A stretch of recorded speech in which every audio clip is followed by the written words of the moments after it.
Good afternoon, everyone, and thanks Aurelian for just organizing what a wonderful conference. I'm sorry that I got here a little bit late this morning because I was teaching my last constitutional law class of the semester, and so I'm going to have to go back and watch some of the videos because looking at the papers, it's really a wonderful conference, and I think you'll see that what I'm here to talk about sort of underlies a little bit of some of the other papers, and I've tried to take the title of the conference to its extreme to talk about ways in which I think we are moving beyond some conceptions of competition and to really challenge some of those conceptions.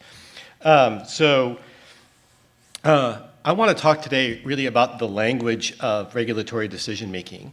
And in antitrust, the language of regulation is the language of economics, and it has been since for a long time, but really quite firmly since the 1970s. It's been a particular brand of economics that's come to typify antitrust in a brand of economics that I think regulators are responding to.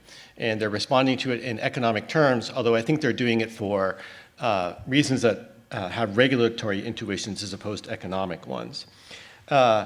And to make that argument, my paper traces early developments in competition law, starting with the statute of monopolies, which it turns out is frequently held up. I got into the statute of monopolies through intellectual property law a long time ago. It's held up as sort of this foundational understanding about exclusive rights and almost kind of revolutionary. But in fact, the statute of monopolies changed substantive law very little. The statute of monopolies was almost entirely about the institutions of regulation, not about the substantive law of regulation, which stayed largely the same for quite some time after the statute of monopolies. It was a shift in regulatory authority from what were deemed to be illegitimate regulators that were sponsored by the Crown to more legitimate regulators in the form of the guilds. And the paper continues through and then, of course, visits the establishment of the Federal Trade Commission, which also was not really was an attempt to alter conceptions of regulation. It was an experiment in regulatory theory, much more than it was an experiment in substantive theory, although even during the establishment of the FTC, there was a debate back and forth about substantive changes in the Clayton Act and procedural changes in the FTC in the degree of the FTC's regulatory authority. Although I think anyone at the time, Brandeis, most among them, would be surprised to see what the FTC does today. He was actually opposed to a more regulatory form of the FTC, seeing it as more of an information sharing agency among competitors. And so I think the same is true today, except that a lot of the arguments that are being made in economic substantive terms are really about the scope of regulatory authority. And with regard to dynamic competition, I think we've seen actually some of that today. So as David Teese juxtaposes the move from innovation as promoting competition to competition being necessary in order to promote innovation, about how regulators are taking some of those economic arguments which have been advanced in one way and turning them and advancing them in another way, which I think is totally fair and legitimate, but they're doing it as a justification for expanded regulatory authority, which, as Lawrence mentioned, right, he actually talked specifically about the connection between the theories and authority. And I think that the conversations that we're having today are much more about authority than they are about the substance, the economic substance in antitrust. The problem is that antitrust isn't used to talking about regulatory authority. Antitrust has gotten really used to talking exclusively in economic terms. Especially with the rise of the Chicago School, and then, of course, responses to the Chicago School, which were also couched in economic terms. But when you look at the arguments that are made by a lot of Chicago School theorists, their arguments really sound more in regulation than they do in, they also sound in economics, but they frequently sound in regulation and regulatory theory, especially people like Easterbrook. I read the limits of antitrust as being much more about theories of regulation than it is theories expressly about economics. And so identifying that connection between regulatory theory and different economic theories is really a big part of my enterprise. So how do we go about doing that, or how do I see this? So for instance, if you look at the arguments that are made by the administration, so many of them sound in theories of political economy and politics, right? So President Biden's executive order promoting competition in the American economy advanced a variety of values that just don't read on economics in the way that we're used to in antitrust, such as basic economic liberties, democratic accountability, the welfare of workers, farmers, small businesses, startups, and consumers. And we've seen, right, these arguments coming out in statements made by regulators.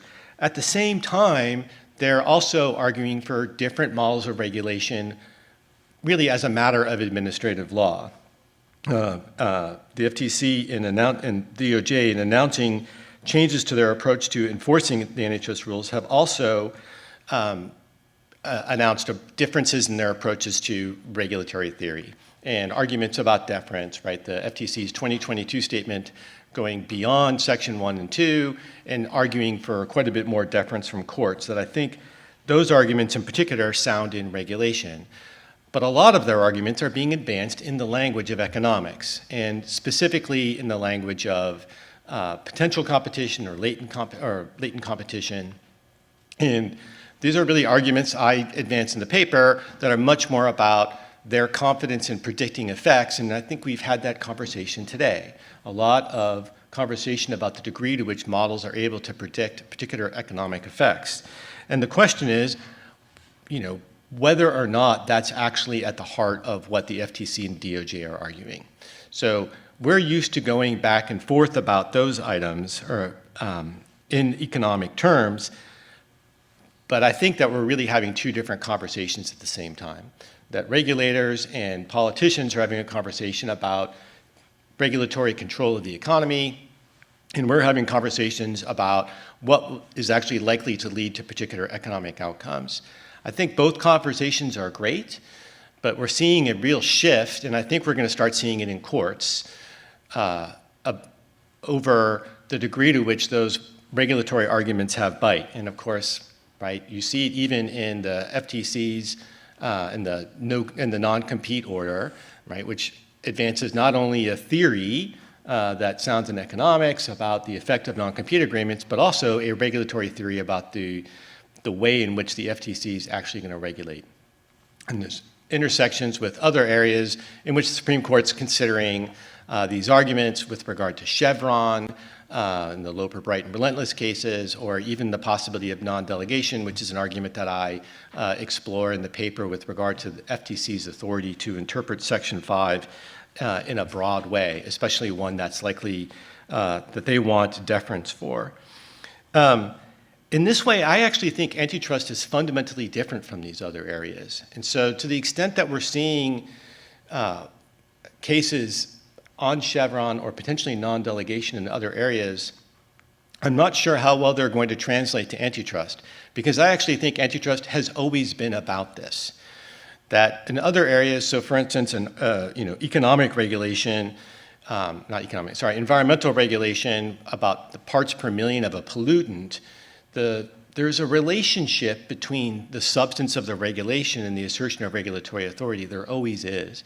But with regard to antitrust, it's always been about an assertion of regulatory authority, and it has been from the beginning. Where I think we've gotten lost is that over the last 40 or 50 years, we've enjoyed something of a pax economica, right? I can't even say it, right? Which is to say, we've gotten very used to talking about antitrust in exclusively economic terms. And that intuition is being challenged now. Now, we're labeling that challenge neo-Brandeisian, although I think that that term is becoming as much of a catch-all as consumer welfare, that just incorporates a whole bunch of different ideas that, I think they have some attenuated connection to what Brandeis would have thought. But we're facing them nonetheless, and I think that antitrust needs to find a way to engage those ideas in a meaningful way, which is to say, I think it's a very exciting time in antitrust for constitutional lawyers, that we are going to see more and more arguments in antitrust that are going to sound in theories of constitutionalism and regulation, and we need to be prepared to have those conversations across different languages of regulation and economics. So thank you. So first of all, my name is Rafael Parisi. I'm also a senior fellow of the GW Competition and Innovation Lab. I'm really glad to be here talking at this event and meeting this bright network of scholars. Moving on to our discussion here, Tom, I really liked your article. I think it's very different from most of the articles that we have seen here that rightfully, I guess, but focuses more on like economics and on law. And here, like it or not, we have to acknowledge that antitrust is a public policy. And as such, it involves political commitments, as you very well explained in your paper. And I have to say that before reading your paper, I didn't have a clue how the 17th century English statute of monopolies was so related to the discussions we are having in antitrust today. So I think that was very interesting, this angle that you approached this discussion we are having now, mainly related to the allocation of powers, right, between authorities. So whether courts and Congress are giving like deference to the competition agencies or not, and until what point does the power of the competition agencies actually go in interpreting the law. And I think we had a very, very good example of that this week with this new rule on non-compete. So I wondered if you had any like alignment or connection with FTC to, oh, please release this new rule this week because I'm gonna talk about my paper at this conference. Right, to switch it on? If you want. Yeah. I was just going to say, I don't think they need my encouragement. So I think they're pretty interested in being entrepreneurial this way without my help. So, but yeah, it's great. I mean, the FTC, and I also work in communications law, and the FCC now is going to keep me busy in that as well. So there's a lot going on.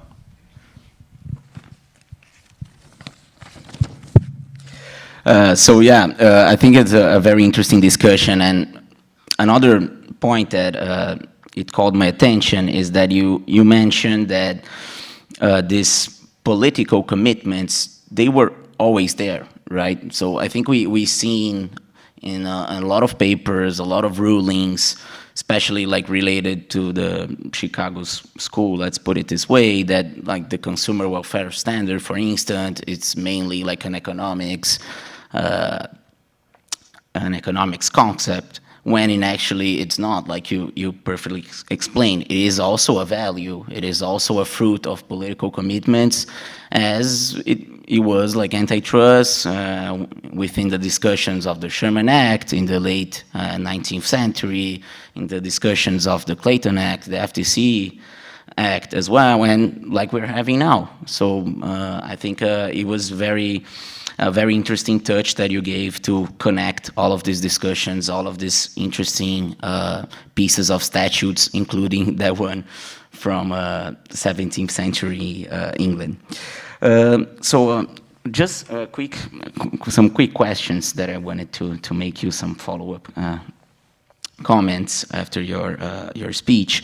Is that I was wondering, like coming from another jurisdiction, that's my case, which we all know every jurisdiction has its own like legal framework, has its own institutional design in terms of the deference between courts, Congress, and competition agencies. So my question is, how do you think the specific institutional design the US adopted helped in shaping this discussion here in the US in terms of the regulatory powers of the FTC, and how do you think it would have been different if like another design would have been approached? Let's say like if instead of having the two agencies, you had like one, or if courts were not like so active in antitrust discussions. That's a fantastic question, and I think it actually highlights one of the reasons why taking an economic approach has been so attractive, because taking an economic approach actually allows us to have these kinds of conversations between jurisdictions and among jurisdictions in a way that would be hard to do if we were having just a political or regulatory conversation. So having a conversation about constitutional law with someone from a European jurisdiction, it's a little hard to do, right? Our constitutional history is very specific. We do learn, there's lots of exchange, and it's great, and I always learn a lot. But doing it in competition law, there are different regulatory theories, but the economics doesn't really change. And so it provides a much, much more fruitful exchange among jurisdictions. And I know I've personally been the beneficiary of that in discussing competition law with people from all over the world in a way that it's harder to do in constitutional law. I do think that the regulatory commitments that are underlying the American constitutional order have changed things considerably, especially compared to other jurisdictions, and really reflect much less trust in in that regulatory model. Of course, the regulatory model that we have is fairly new. I guess, I don't know, it's about 100 years old, so I guess it's not that new anymore. And it's something that America is still adjusting to. And so taking a more regulatory approach, like in the EU, for instance, I think would have considerably changed our approach to antitrust. I'm not sure how well it would have fit in the US constitutional order, and that really is the conversation that I think we're having right now. Not just in antitrust, although, as I said, I think it's particularly salient in antitrust, but also in other areas of regulation. Moving to, I think my final question. I know we're a little bit tight in terms of timing. This clock here adds a lot of pressure, right, on us. It's a great clock. They should have this clock at every conference. Very intimidating.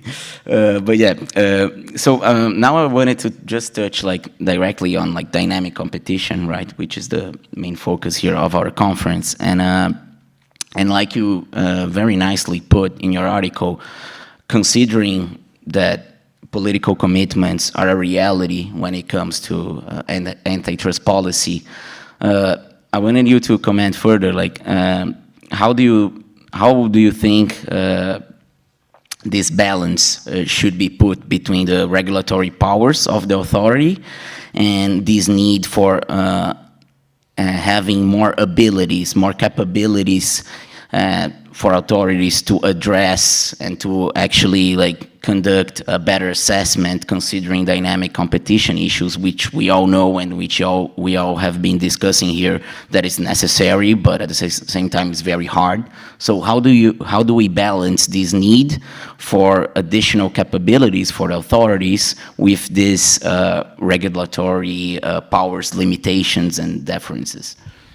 Yeah, so I think that's my next paper. That's a really, obviously, I think it's impossible to come up with a single answer about how to balance it. I mean, the point that I'm trying to make in this paper is to advance the argument that when we talk about things like dynamic competition, that what we're really talking about is not, whether dynamic competition is important or what we should emphasize is that arguments in favor of it are really arguments about our ability to describe it and to make regulatory decisions based on it. And so when we're reading economic arguments about dynamic competition, we need to recognize that underlying those economic arguments have to be, and sometimes they're implicit and sometimes they're not, or sometimes they're just not very well considered, have to be arguments about the ability of regulators to use those concepts in a constructive fashion. And I think most critics of expanded regulatory authority, they don't argue with the theory of dynamic competition, depending on which way you use it. Sometimes it's used to limit authority, and today it's being used to expand it. They don't argue with the economics of it necessarily. They argue with its role in the regulatory state. And I just want those claims to be made explicitly when we talk about them.